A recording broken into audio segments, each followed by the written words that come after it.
மறைந்த வி. சேகரின் வலி நிறைந்த வாழ்க்கை. இவர் சொத்து மதிப்பு எவ்வளவு தெரியுமா? இவருக்கு நடந்த கொடுமைகள், அதாவது இவன்லாம் மனுஷனான்னு நம்ம ஊர்ல ஒண்ணு சொல்லுவாங்க இல்லையா?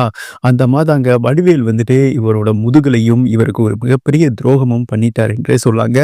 அனைவருமே வடிவேல வந்துட்டு காரி துப்பி வராங்க. இவன்லாம் என்னடா ஒரு மனுஷன், அதாவது தாய் இறந்துட்டா, அந்த தாய்க்கு வந்துட்டு ஒரு மகனா சரியான கடமையை இறுதி நேரத்தில பண்ணணுங்க. தாயா இருந்தாலும் சரி, தகப்பனா இருந்தாலும் சரி, இல்லாட்டினா அந்த கர்மவினை அவன சும்மா விடாது அப்படின்னு சொல்லுவாங்க. ஓகேவா? அந்த மாரி தான் வடிவேலுக்கு வந்துட்டு இவர் ஒரு தகப்பனாவும், தாயா இருந்தவர் என்பது குறிப்பிடத்தக்கது. ஆபாசமற்ற படங்கள, குடும்ப படங்கள வந்துட்டு இயக்கியவர் என்பது குறிப்பிடத்தக்கதுங்க. எக்கச்சக்கமா இவர் நினைச்சிருந்தா பாக்கியராஜ் மாதிரி ஹாட்டா படம் எடுக்கலாம். எடுத்து வந்துட்டு ஹிட் ஆக்கியிருக்கலாம். அன்றைய காலகட்டங்கள்ல இத்தனைக்கும் சில்கெல்லாம் இருந்திருக்காங்க. ஆனா இவரு நெறிமுறைப்படி, அதாவது குடும்பங்கள் நம்ம படங்கள வந்துட்டு கொண்டாடணும். அந்த ஒரு இலக்கை எடுத்து தமிழ் சினிமாவில் ஒரு மிகப்பெரிய முத்திரை படைத்தவர் என்பது குறிப்பிடத்தக்கதுங்க. இவருக்கென்று ஒரு தனித்துவம்.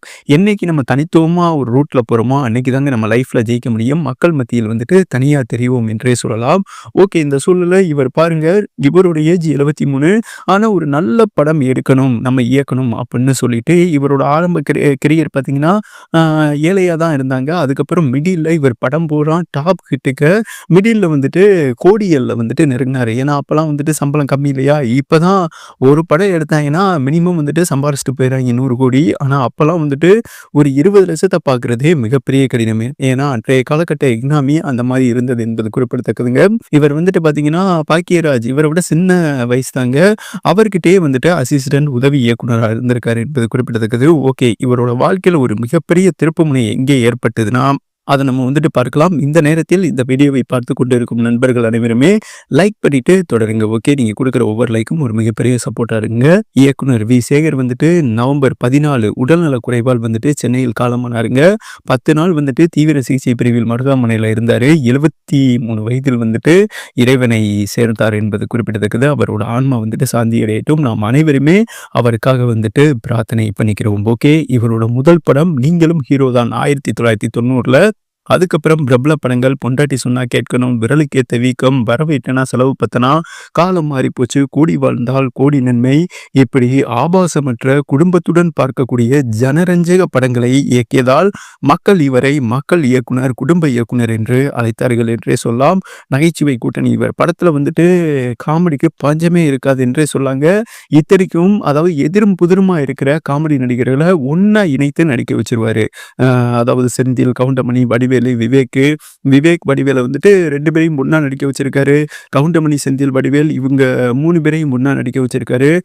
இப்ப கூட நீங்க கேடிவி ஆன் பண்ணீங்கன்னா, மேட்னி ஷோவோ சரி, இரவு ஷோவோ சரி, டெஃபினட்டா இவர் படம் ஓடுங்க. அந்த மாதிரி வந்துட்டு ஒரு மிகப்பெரிய டைரக்டர் என்றே சொல்லலாம். இவரோட படத்தை பார்த்துக்கிட்டே இருக்கலாம். காமெடி ஏராளமா இருக்கும் என்றே சொல்லலாம். இந்த வரவு எட்டனா செலவு பட்டனா அப்பதாங்க வந்துட்டு வடிவேல ஒரு முழுநீள காமெடியை நான் கொண்டு வரணும். ஏன்னா அந்த படத்துல ஜாம்பவான்கள் அன்றைய காலகட்டங்கள்ல தமிழ் திரையுலகில் ஆதிக்கம் செலுத்தியவர்கள் கவுண்டமணி அண்ட் செந்தில். வடிவேல் என்ன பண்ணுவாராமா, வாய்ப்பு காண்டி எல்லார் காலையும் தொப்பு தொப்புன்னு விழுந்துருவாராமா. நீங்க தான் என் தெய்வம், நீங்க தான் கடவுள், நீங்க தான் என்னோட அம்மா அப்பா. அப்போ வந்துட்டு கவுண்டமணி சொல்வாராமா, டே காலில் விழுகிறவன் மட்டும் நம்பாரா சேகரு, இவன் என்னைக்கா இருந்தாலும் உன்னை கவுத்தி விட்டுருவான் அப்படின்னு சொல்லியிருக்காரு. ஆனா வி. சேகர் அவர்கள் தான் இல்ல, இவனுக்கு அபரிவிதமான திறமை இருக்கு, இவன் இல்லாம நான் படம் இயக்க மாட்டேன் அப்படின்னு சொல்லிட்டு வடிவேலுக்கு ஒரு முழுநீள காமெடியை நான் வந்துட்டு இவர் தாங்க வாய்ப்பு கொடுத்தாரு. இவரை வந்துட்டு என்கரேஜ் பண்ணிக்கிட்டே இருந்தாரு. இவரோட படத்துல நடிச்சதுக்கு அப்புறம் தான், அதாவது என்ன சொல்றது, வடிவேலோட சினிமா கரியர் வந்துட்டு மெருகேறியது என்றே சொல்லலாம். சம்பளம் அதிகரித்ததுங்க. அதுக்கப்புறம் பெரிய ஆள் ஆயிட்டாரு. ஆனால் அந்த நன்றி கடனை கவுண்டமணி அன்னைக்கு சொன்ன மாதிரி காலில் விழுகிறவன் அடிக்கடி நம்பாத அப்படின்னு கவுண்டமணி வி. சேகருக்கு வந்துட்டு அட்வைஸ் பண்ணார் இல்லையா? அப்ப அவர் கேட்கலங்க. ஆனா அவர் உடலை விட்டு உயிர் பிரியும் போது அவர் உணர்ந்திருப்பார் என்றே சொல்லலாம். ஏன்னா வடிவேல் அவர்கள் அப்படி ஒரு அரக்கத்தனமான செயலை வந்துட்டு பண்ணியிருக்காருங்க. அந்த செயல் என்னன்னா, ராஜ்கிரண் தான் இவருக்கு தொடக்கம் கொடுத்தாரு வடிவேலுக்கு. அப்ப வடிவேல் வந்துட்டு ராஜ்கிரண் வீட்டிலேயே இருந்து 3 வேளை சாப்பாடு சாப்பிட்டு அப்படி வாழ்ந்துகிட்டு இருந்தாருங்க. அதுக்கப்புறம் ராஜ்கிரண் தான் சொன்னாரு, டேய் எத்தனை நாள்ரா நீ என்கிட்டயே அடிமையா இருப்ப, உனக்குன்னு ஒரு வாய்ப்பை தேடிப்போ, அப்பதான் நீ உன் வாழ்க்கையில சக்சஸ் பண்ண முடியும்னு சொல்ல கொஞ்சம் பணம் கொடுத்து அனுப்பி விட்டுருக்காரு. அப்பதான் யாருமே வாய்ப்பு கொடுக்கல, நிராகரிச்சுக்கிட்டு இருந்திருக்காங்க. இவர் தாங்க வி. சேகர் தாங்க, உனக்கு எக்கச்சக்க திறமை இருக்கு, என் படத்துல அனைத்தும் நீ தான் நடிப்ப அப்படின்னு சொல்லிட்டு வாய்ப்பு கொடுத்த கடவுளுங்க. அப்பெல்லாம் காலில் விழுந்துட்டு கால நக்கிட்டு இன்னைக்கு அவரோட இறப்புல வந்துட்டு இவர் வரலங்க. மேலும் இந்த மிடில்ல பார்த்தீங்கன்னா, ரொம்ப கஷ்டப்பட்டாரு. இவரோட மார்க்கெட் சரிஞ்ச பிறகு, அப்பயுமே வடிவேல் வந்துட்டு உதவி பண்ணல. நான் ஒரு படம் இயக்கணும். எனக்கு வந்துட்டு நடிச்சு குடுக்குறியா? கம்மியான சம்பளத்துக்கு. அப்படியும் சேகர் வந்துட்டு கேட்டிருக்காரு. ஃபோன கூட எடுக்கலையாமாங்க வடிவேலு. பாருங்களேன் எப்படி ஒரு மனுஷன்னு. விஜயகாந்த் இறப்பு கூட போல அந்த மனுஷன். அதாவது வடிவேலு.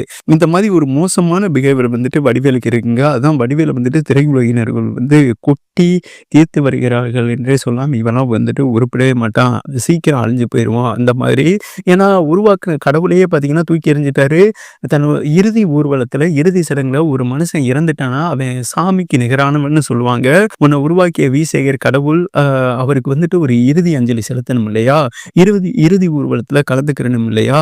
ஆனா வந்துட்டு இதுவரை ஒரு ஃபோன் பண்ணி அவரோட இறப்ப வந்துட்டு இவர் கேட்கவில்லை என்றும் சில செய்திகள் வெளியாகி உள்ளதுங்க. பாருங்க இதுதான் நல்லது பண்ணக்கூடாது. கவுண்டமணி அன்னைக்கே கணிச்சிருக்காரு பாருங்க. டேய் இவன் கால்ல விழுந்துகிட்டே இருக்கான்டா நம்பாரான்னு.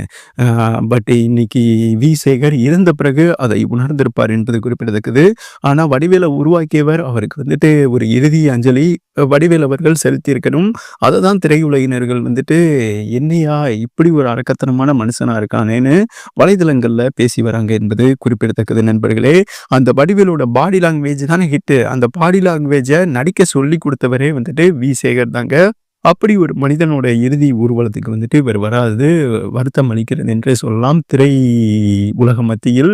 ஓகே, இவர் பிறந்த ஊர் வந்துட்டு திருவண்ணாமலைங்க. ஆரம்பத்துல வந்துட்டு கஷ்டப்பட்டாரு. இவரோட படிப்பு வந்துட்டு BA மற்றும் பச்சையப்பன் கல்லூரியில் MA பட்டங்களை வந்துட்டு பெற்றவர் என்பது குறிப்பிடத்தக்கது. இவருக்கு பார்த்தீங்கன்னா 2 பசங்க இருக்காங்க. சின்னத்துறையிலையுமே இவர் கால் பதிச்சிருக்காருங்க. பிறந்த விடா, புகுந்த விடா போன்ற சில சீரியல்களையும் இயக்கியுள்ளார். இவர் ஆரம்ப காலகட்டம் எப்படி ஏழையாவே முடிந்ததோ அந்த மாதிரி தான் இறுதி காலகட்டங்களும் ரொம்ப வறுமையில வந்துட்டு இவர் கஷ்டப்பட்டுருக்காருங்க. சொன்னா நம்ப மாட்டீங்க. 10 நாள் வந்துட்டு தீவிர சிகிச்சை பிரிவுல இருந்திருக்காரு. இவருக்கு ஒரு வருடமாவே உடல்நிலை ரொம்ப மோசமா இருந்திருக்கு. ஒரு 300 நாள் மருத்துவமனையிலேயே இருந்திருக்காராமா. அப்ப 300 நாள் தனியார் மருத்துவமனையில இருக்கும்போது பில் எவ்வளவு போடுவாங்கன்னு உங்களுக்கே தெரியும். கடைசி காலகட்டங்கள்ல அதிலேயே வந்துட்டு விட்டுட்டாராமாங்க. ரொம்ப ஏழ்மையை தான் இவங்க குடும்பம் சந்திச்சிருக்காங்களாமா. அந்த சூழல்ல கூட என்ன சொல்றது, சேகர் வந்துட்டு வடிவேல் எனக்கு நல்லா தெரியும்டா, இவங்க பசங்ககிட்ட சொல்லிவிட்டு எனக்கு இந்த மாதிரி சூழல் ஏற்பட்டிருக்கு, அவன்கிட்ட பணம் கேட்டா கொடுப்பான்டா அப்படின்னு சொல்லி ஃபோன் நம்பர்லாம் கொடுத்துருக்காரு. ஆனா வடிவேல் வந்துட்டு சட்டையே பண்ணலையாமா, எடுக்கவே இல்லையாமா. இதுக்கெல்லாம் காலம் அவருக்கு பதில் சொல்லும் என்பது குறிப்பிடத்தக்கதுங்க. இதை நான் எதுக்கு சொல்ல வந்தேன்னா, இவரோட சொத்து மதிப்பு மிடில் காலகட்டங்கள்ல, அதாவது 2000 2005 2010 காலகட்டங்கள்ல மினிமம் ஒரு 5 கோடி சொத்து மதிப்பு இருக்கும் என்று சொல்லப்படுகிறது. 5-10 கோடி இருக்கும் என்று சொல்லப்படுகிறது. அதுக்கப்புறம் இவர் மார்க்கெட் சரிய பசங்களும் அந்த அளவுக்கு வந்துட்டு மேம்படலைன்னு வைங்களேன் திரைத்துறையில. ஏழ்மையில தான் இவரோட வாழ்க்கை இறுதியில் முடிந்திருக்கு என்றும் சில செய்திகள் வெளியாகிருக்குங்க. இப்ப அவர் இறக்கும்போது அவரோட சொத்து மதிப்பு மினிமம் 5 லட்சத்துக்குள்ள தான் இருக்கும் என்று சொல்லப்படுகிறதுங்க. பட் இந்த சூழல்ல தான் நம்ம நடிகர் சங்கத்தை பாராட்டணும். இவரோட நிலைமை அறிந்து இறுதி ஊர்வலம், இறுதி சேவை எல்லாத்தையுமே வந்துட்டு நடிகர் சங்கம் ஏற்றுள்ளார்கள் என்பது குறிப்பிடத்தக்கதுங்க.